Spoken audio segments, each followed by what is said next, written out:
Hi అండి. Welcome back to మోక్ష Vihaan vlogs. నేను మీ ప్రత్యూష. ఇవాళ నాన్ వెజ్ లవర్స్ కోసం, మెయిన్గా చికెన్ లవర్స్ కోసం ఒక ఫ్యాబులస్ చికెన్ కర్రీ ఎలా ప్రిపేర్ చేయాలో చూపించబోతున్నాను. ఈ కర్రీ రోటీలోకైనా, చపాతీలోకైనా, అన్నంలోకైనా టేస్ట్ నెక్స్ట్ లెవెల్లో ఉంటుందండి. మరి ఇంత టేస్టీ చికెన్ కర్రీ ఎలా ప్రిపేర్ చేయాలో చూసేద్దామా? ఈ చికెన్ కర్రీ చేసుకోవడానికి ఇక్కడ నేను 1/2 kg స్కిన్లెస్ చికెన్ని తీసుకున్నాను.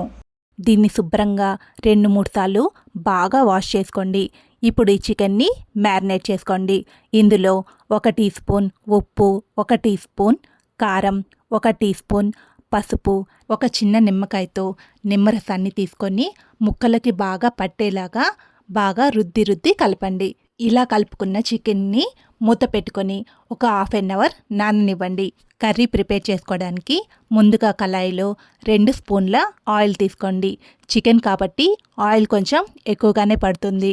ఆయిల్ కాగగానే అందులో 1 బిర్యానీ ఆకు, చిన్న దాల్చిన చెక్క, 4 లవంగాలు, 2 యాలకులు, 1 టీ స్పూన్ జీలకర్ర, చిన్న ముక్కలుగా కట్ చేసి పెట్టుకున్న ఒక పెద్ద సైజ్ ఉల్లిపాయ, 2 పచ్చిమిర్చి చీలికలు వేసుకొని ఉల్లిపాయల్ని గోల్డెన్ బ్రౌన్ కలర్ వచ్చేంత వరకు వేయించుకోండి. ఉల్లిపాయలు గోల్డెన్ బ్రౌన్ కలర్ రాగానే అందులో ఫ్రెష్గా దంచి పెట్టుకున్న 1 టేబుల్ స్పూన్ అల్లం వెల్లుల్లి పేస్ట్ వేసుకొని అల్లం వెల్లుల్లి పేస్ట్ పచ్చివాసన పోయేంత వరకు వేయించుకోండి.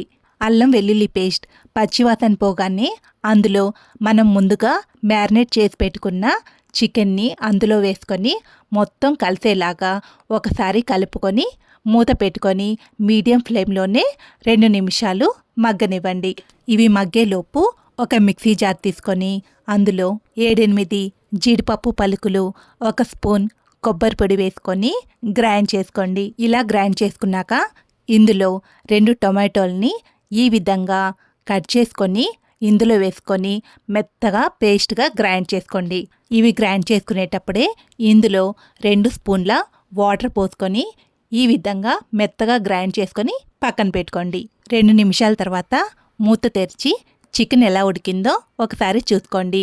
ఆయిల్ ఇలా పైకి తేలుతూ ఉన్నప్పుడు ఇప్పుడు చికెన్ని ఒకసారి కదిలించుకొని అందులో ఇంతకుముందు ఆల్రెడీ ముక్కల్లో మనం పసుపు వేసుకున్నాం కాబట్టి ఇందులో 1/2 స్పూన్ పసుపు, కారం కూడా ఇంతకుముందు ముక్కల్లో వేసుకున్నాం కాబట్టి 1 టేబుల్ స్పూన్ కారం, 1/2 స్పూన్ గరం మసాలా, 1 స్పూన్ ధనియాల పొడి, 1/2 స్పూన్ చికెన్ మసాలా, రుచికి సరిపడా ఉప్పు వేసుకొని మొత్తం కలిసేలాగా ఒకసారి కలుపుకొని మొత్తం కలుపుకున్నాక అందులో మనం ముందుగా గ్రైండ్ చేసి పెట్టుకున్న కాజు పేస్ట్ని వేసుకొని అదే మిక్సీ జార్లో 4 స్పూన్ల వాటర్ పోసుకొని కలుపుకొని ఆ వాటర్ని కూడా చికెన్లో వేసుకొని మొత్తం కలిసేలాగా ఒకసారి కలుపుకొని మూత పెట్టుకొని 2-3 నిమిషాలు చికెన్ని బాగా ఉడకనివ్వండి. 3 నిమిషాల తర్వాత మూత తెరిచి చికెన్ ఉడికిందో లేదో ఒకసారి చెక్ చేసుకోండి. ఆయిల్ ఇలా పైకి తేలుతూ ఉంటే చికెన్ కర్రీ అయిపోయినట్లే. చివరిగా ఇందులో కొంచెం కొత్తిమీర తరుగు వేసుకొని స్టవ్ ఆఫ్ చేసుకొని ఇప్పుడు ఈ చికెన్ కర్రీని సర్వింగ్ బౌల్లోకి ట్రాన్స్ఫర్ చేసుకోండి. అంతే, ఎంతో రుచికరమైన చికెన్ కర్రీ రెడీ. ఈ చికెన్ కర్రీ చేసుకోవడం అంత కష్టం కూడా ఏం కాదండి, చాలా ఈజీ. మీరు కూడా తప్పకుండా ఈ చికెన్ కర్రీని ట్రై చేసి ఎలా కుదిరిందో నాకు కామెంట్ చేయండి.